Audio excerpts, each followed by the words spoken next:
It's almost time to go to bed. And here I am trying to fit all of my shoes into this little square. It's the third one I've purchased. I'm so tired of trying to get all of my shoes into these little things. I paid like $13 for this. Can you imagine how much I've already spent on all of these little pylons? Oh my God! I run out of room already.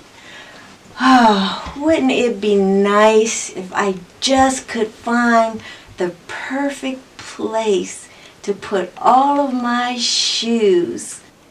Oh, where I could just see them and wouldn't have to worry about sticking them into these little holes.